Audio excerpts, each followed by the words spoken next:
Loan यानी कर्ज, ये शब्द सुनते ही ना ज्यादातर लोगों के मन में एक बोझ सा महसूस होता है। लेकिन क्या हो अगर मैं कहूँ कि यही कर्ज दौलत बनाने का सबसे पावरफुल टूल बन सकता है। जी हाँ, आज हम इसी उल्टी लगने वाली बात को समझने वाले हैं कि कैसे सही तरीके से इस्तेमाल किया गया लोन किसी को भी अमीर बना सकता है। तो चलिए इस सोच को बदलने वाले सफर पर निकलते हैं। तो सवाल बिल्कुल सीधा है, क्या सच में लोन लेकर अमीर बना जा सकता है? और इसका जवाब है हाँ, बिल्कुल बना जा सकता है। लेकिन इसका जो राज है ना, वो लोन लेने में नहीं बल्कि इस बात में छिपा है कि उस लोन का इस्तेमाल कैसे किया जा रहा है। और यहीं पर अमीर और मिडिल क्लास की सोच का सबसे बड़ा फर्क सामने आ जाता है। देखिए, मिडिल क्लास लोन लेता है अपनी जरूरतें और ख्वाहिशें पूरी करने के लिए, जैसे घर, गाड़ी या कोई महंगा फोन, जबकि अमीर और बिजनेस माइंडेड लोग लोन का इस्तेमाल करते हैं कमाई के नए रास्ते बनाने के लिए। वो कर्ज से ऐसी मशीनें खरीदते हैं जो उनकी जेब में और पैसा डालती हैं, निकालती नहीं। तो आज की इस पूरी बातचीत में हमारा सफर कुछ ऐसा रहेगा। सबसे पहले समझेंगे कि कर्ज आखिर बोझ है या वरदान। फिर मिडिल क्लास के उस आर्थिक जाल को देखेंगे जिसमें लोग अक्सर फंस जाते हैं। इसके बाद एसेट और लायबिलिटी के बीच का फर्क जानेंगे। फिर कर्ज से कमाई का एक सीधा साधा फॉर्मूला देखेंगे और आखिर में उस नई सोच पर बात करेंगे जो नई कमाई का रास्ता खोलती है। तो पहला सवाल, कर्ज बोझ है या वरदान? देखिए, लोन ना एक चाकू की तरह होता है। अब उस चाकू से कोई सब्जी भी काट सकता है और किसी को नुकसान भी पहुंचा सकता है।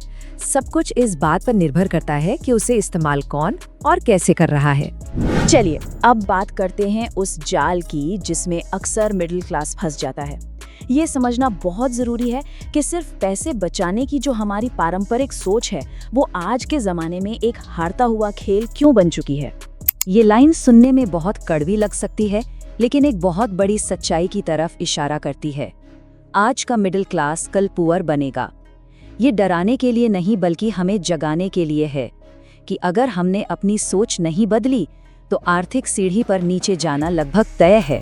और इस जाल का जो सबसे बड़ा खिलाड़ी है ना, वो है इन्फ्लेशन यानी महंगाई। ये एक ऐसा अदृश्य चोर है जो हर साल बिना बताए हमारे पैसे की खरीदने की ताकत को कम कर देता है।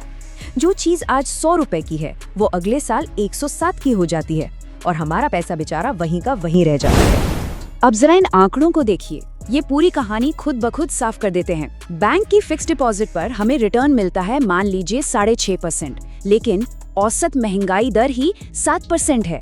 मतलब बैंक में रखा पैसा असल में बढ़ नहीं रहा बल्कि घट रहा है। और मेडिकल खर्चों की महंगाई तो देखिए, वो 14% की रफ्तार से भाग रही है। बचत की ये रेस हम शुरू होने से पहले ही हार रहे हैं। इसको एक असली उदाहरण से समझते हैं। मान लीजिए 2009 से 2023 तक यानी 14 सालों में किसी की सैलरी 40% बढ़ी। सुनने में तो बहुत अच्छा लगता है ना, लेकिन इन्हीं 14 सालों में महंगाई 70% बढ़ गई।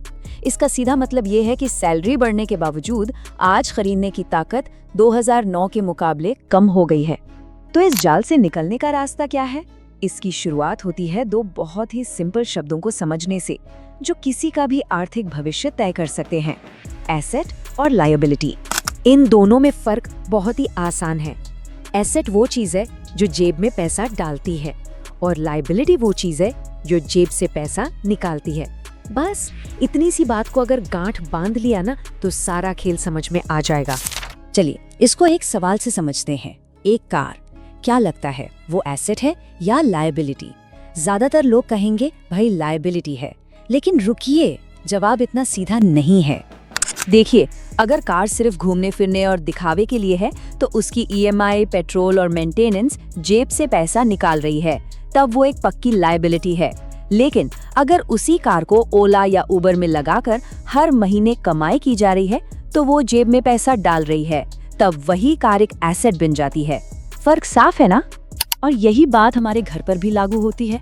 एक ऐसा फ्लैट जिसका डिजाइन पुराना हो, मेंटेनेंस बहुत ज्यादा हो और जिससे कोई कमाई ना हो रही हो, वो एक लायबिलिटी है, एक तरह की पैसों की दीमक। और दूसरी तरफ एक ऐसा फ्लैट जो अपनी कीमत का 5% सालाना से ज्यादा किराया कमा कर दे, वो एक शानदार एसेट है, पैसों का पेड़। तो अब जब एसेट और लायबिलिटी का फर्क एकदम साफ हो गया है, तो चलिए अब उस ब्लूप्रिंट पर आते हैं। उस फॉर्मूला पर जिससे लोन का इस्तेमाल करके एक पैसा बनाने वाला एसेट खड़ा किया जा सकता है। तो फॉर्मूला कुछ ऐसा है।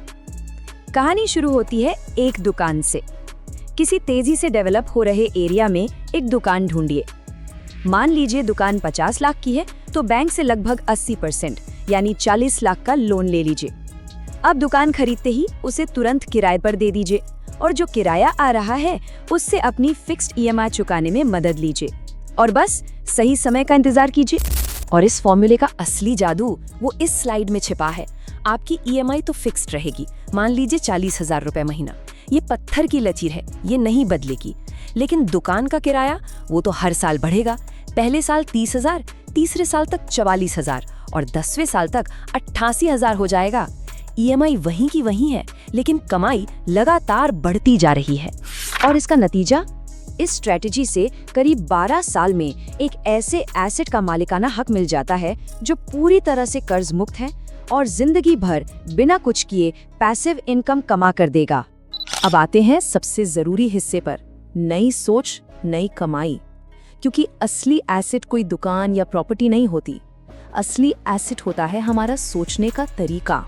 ये बात इस फर्क को बहुत अच्छे से दिखाती है। अमीर क्लास हमेशा समय की कीमत समझता है, लेकिन मिडिल क्लास हमेशा पैसे की। अमीर इंसान जानता है कि समय लगाकर पैसा बनाया जा सकता है, जबकि मिडिल क्लास थोड़े से पैसे बचाने के लिए अपना कीमती समय गंवा देता है। इसको ना बंदर वाली सोच भी कहते हैं। एक बंदर को अगर आप आज 2 केले और एक 2000 का नोट देंगे तो वो झक से 2 केले उठा लेगा। उसे नहीं पता कि उस नोट से वो कल हजारों केले खरीद सकता था। उसकी नजर आज के छोटे से फायदे पर है, कल के बड़े खजाने पर नहीं। और आज के इंटरनेट के ज़माने में मौके तो बेशुमार हैं। वीडियो एडिटिंग, कैनवा पर ग्राफिक डिज़ाइन, एफिलिएट मार्केटिंग या फिर ऑप्शन ट्रेडिंग और म्यूचुअल फंड्स, ये सब स्किल्स नए इनकम सोर्स बनाने में बहुत मदद कर सकती हैं। और सबसे अच्छी बात क्या है, इनमें से ज़्यादातर घर बैठे और कई बार तो बिल्कुल मुफ्त में सीखी जा सकती हैं। असली दौलत बनाने का चक्र यही है। एक एसेट से जो कमाई हुई उसका इस्तेमाल करके 2 और एसेट खरीदने के लिए लोन लिया जाता है। फिर उन 3 एसेट से हुई कमाई से 6 एसेट बनते हैं। ये एक ऐसा चक्र है जो दौलत को गुणा करता जाता है। 1 से 2, 2 से 4, असली संपत्ति ऐसे ही बनती है।